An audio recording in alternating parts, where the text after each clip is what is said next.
There is something nobody tells you about anxiety. Not the diagnosis, not the breathing techniques. Something deeper. Something Carl Jung discovered sitting across from hundreds of people who were falling apart. And what he found was not what any of them expected. The anxiety was not the enemy. The anxiety was the message. And the people who learned to read it, who stopped fighting it long enough to understand what it was pointing at, did not just recover. They transformed. Jung saw anxiety not as a disorder, but as a signal from the deepest layer of the psyche, the part of you that knows what your conscious mind refuses to face. Today we go into what anxiety actually is, why it appears, and what it is trying to tell you. Stay until the end, because the final lesson will permanently change how you relate to the most uncomfortable feeling you carry. 1. Jung's definition of anxiety and why it changes everything.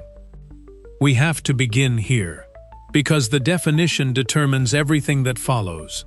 Modern psychology defines anxiety primarily as a symptom, a malfunction, a dysregulation of the nervous system that produces disproportionate fear responses in situations that do not warrant them. The treatment, accordingly, is aimed at reducing the symptom, calming the nervous system, correcting the cognitive distortions, restoring normal function. Jung did not disagree that anxiety produces suffering. He disagreed, fundamentally, about what the suffering was for. Jung defined anxiety not as a malfunction but as a message. Specifically, a message from the unconscious to the conscious mind, delivered with a force proportionate to the urgency of what needs to be heard. Think about this for a moment.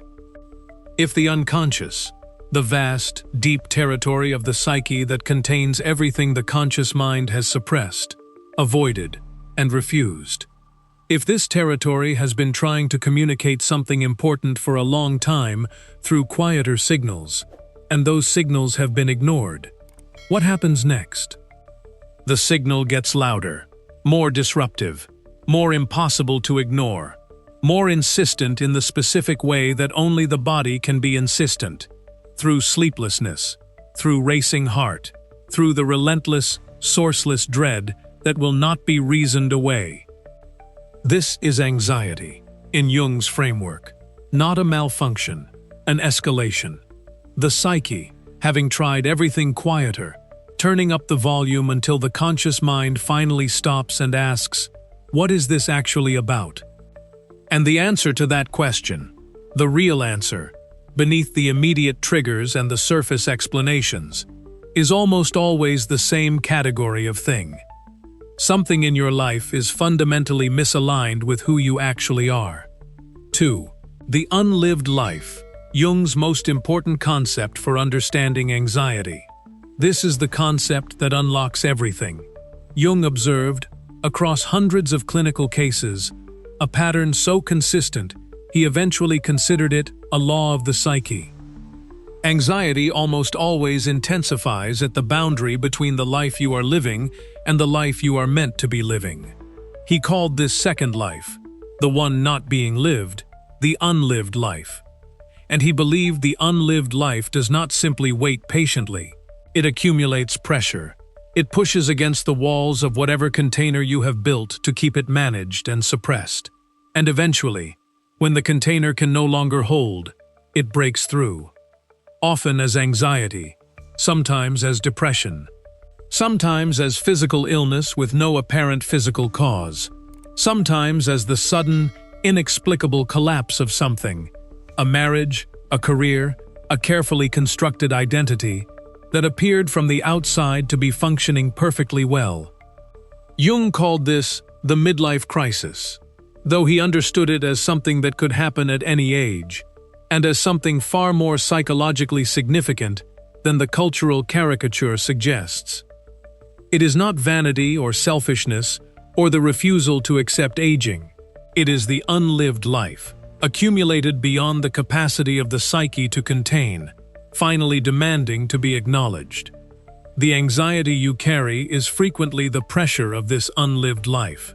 The career you chose for security rather than meaning. The relationship you maintained for comfort rather than genuine connection. The version of yourself you have been performing because it was expected, because it was safe, because the alternative felt too uncertain, too costly, too frightening to pursue. All of it accumulates. All of it eventually speaks. And anxiety is often the first language it uses when it can no longer be silent. 3. Why the most anxious people are often the most capable. This observation stopped me the first time I encountered it in Jung's work, because it contradicts almost everything the culture says about anxiety. The culture says anxiety is weakness, fragility, the inability to cope. Jung's clinical experience said something entirely different.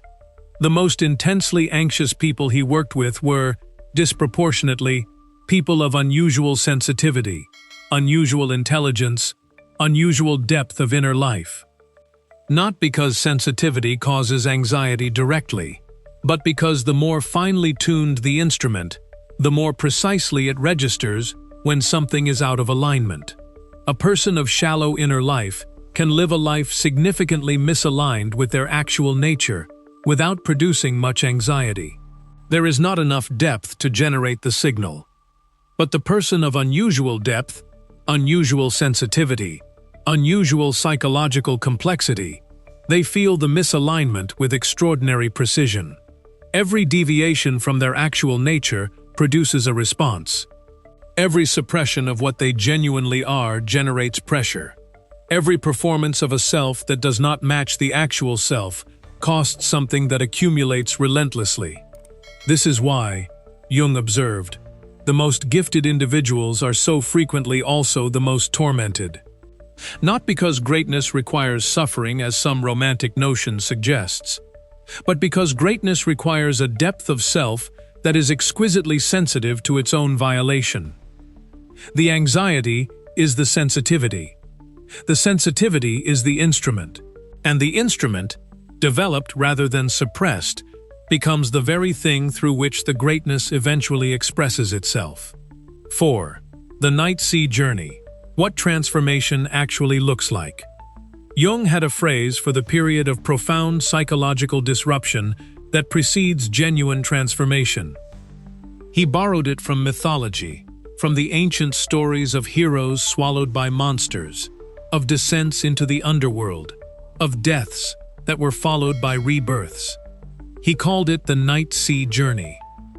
And he observed it consistently in the people who came through the most severe anxiety into genuine psychological growth. The night sea journey is the period where everything that was holding your constructed self together begins to dissolve. The certainties collapse. The identity you built fractures. The future you planned becomes unrecognizable. What you were sure you wanted no longer satisfies. What you were sure you believed no longer convinces. Who you were sure you were no longer holds. From the outside, this looks like breakdown. From the inside, it feels like drowning. But Jung's clinical observation, consistent, documented across hundreds of cases, was that this dissolution was not the destruction of the self. It was the destruction of the self that was too small. The constructed self, the performed self, the self built from others' expectations rather than genuine inner reality. And beneath its dissolution, if the person could endure the passage without fleeing back into familiar patterns, without medicating the discomfort into numbness, without constructing a new false self to replace the old one quickly, something else began to emerge. Something that had been there all along beneath the construction. Something more solid, more genuine, more fully aligned with the actual nature of the person. The anxiety was not destroying them. It was dismantling everything that had been preventing them from becoming who they actually were. 5. What anxiety is actually asking? Here is where Jung's framework becomes most practically useful. Because once you accept that anxiety is a message rather than a malfunction, the next question is obvious. What is it saying? Jung's answer, drawn from his clinical experience, points consistently in a small number of directions. The first and most common: something in your life is fundamentally misaligned with your actual values. Not the values you say you have, the ones that are demonstrated by what causes you genuine suffering when violated. The career that technically succeeds but produces a Sunday dread so heavy it has become a physical weight. The relationship that is comfortable but entirely devoid of genuine recognition. The life that looks correct from every external angle and feels hollow from every internal one. The second direction, something you have suppressed, is demanding to be integrated.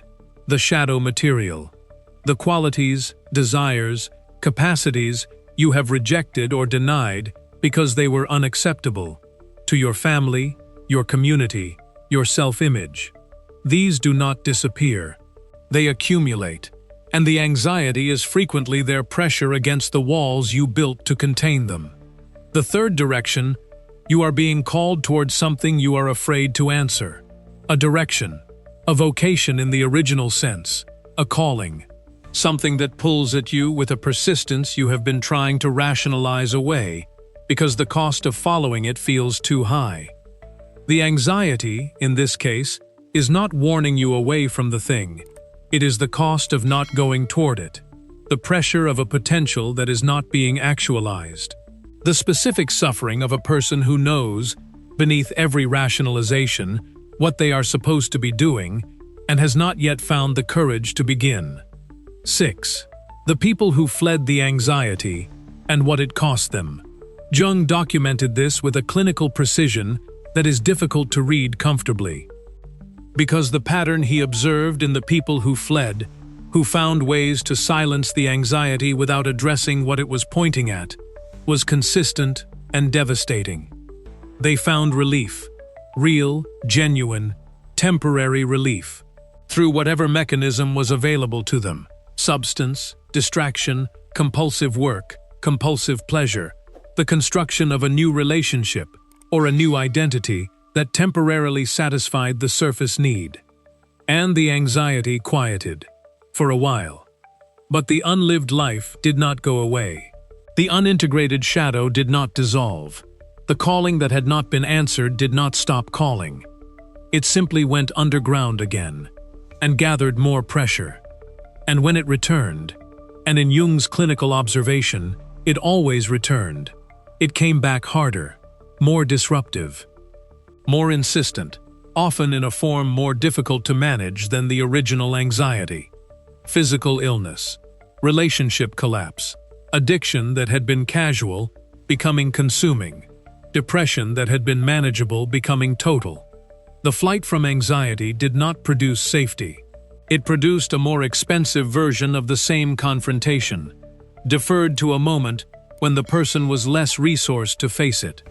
Jung's clinical conclusion on this was stated simply and without comfort. Neurosis is always a substitute for legitimate suffering. The anxiety you are avoiding is asking you to do something genuinely difficult. The alternatives to doing it are not escapes. They are detours that eventually return you to the same place, with less time and fewer resources than you had before. 7. How to read your anxiety like Jung read it. This is not a technique for eliminating anxiety. It is a framework for extracting the information it carries. The first practice: stop asking how to make it stop, and start asking what it is pointing at. This single shift in question changes everything. When anxiety arrives, instead of immediately reaching for the mechanism that reduces it, distraction, avoidance, reassurance, sit with it long enough to ask honestly, what in my life does this feeling correspond to? Not the trigger. The trigger is rarely the actual source. What deeper misalignment does this moment of anxiety illuminate? The second practice: follow the anxiety to its actual source through a sequence of honest questions. What am I most afraid of? Beneath that, what would it mean if that fear were true? Beneath that, what does that meaning tell me about what I actually value, what I actually need, what I am actually not doing that I know I should be doing? This sequence, followed with genuine honesty rather than performed introspection, almost always arrives somewhere real. The third practice: distinguish between anxiety as signal and anxiety as habit. Not all anxiety is equally meaningful. Some anxiety is old nervous system programming, learned responses to situations that no longer warrant them. But the anxiety that is persistent, sourceless, resistant to logic, that intensifies specifically in relation to certain areas of your life, that anxiety is almost always pointing at something real.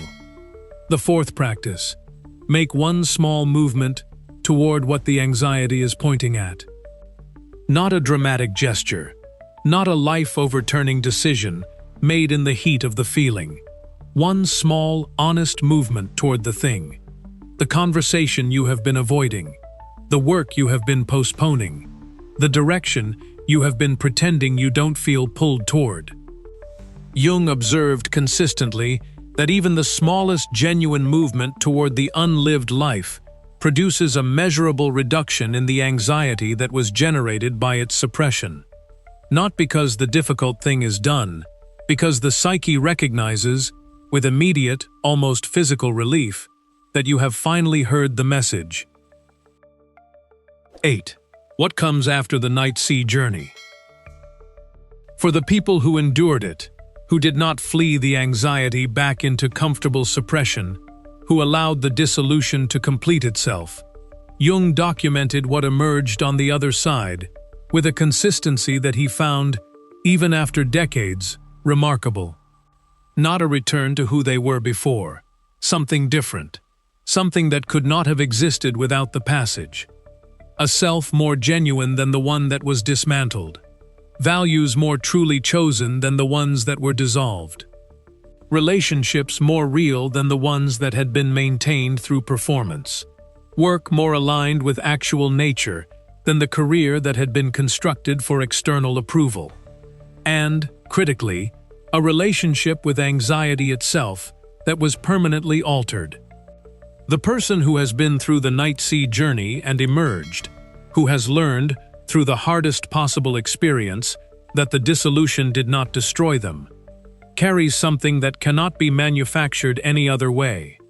The knowledge, in the body rather than just the mind, that they can survive the depths. That the thing they most feared facing did not kill them.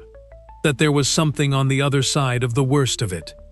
This knowledge, earned, not borrowed, produces a quality of groundedness, of genuine confidence, of quiet unshakability, that the person who has never been through the depths simply does not have access to. This is what Jung meant when he said that there is no coming to consciousness without pain. Not as a warning, as a description of a process. The consciousness that emerges from genuine confrontation with the depths is categorically different from the consciousness that was there before. More complete, more honest, more capable of genuine contact with both its own reality and the reality of other people. The anxiety, endured and understood rather than fled and suppressed, does not just pass. It builds something, something that was not possible before it arrived.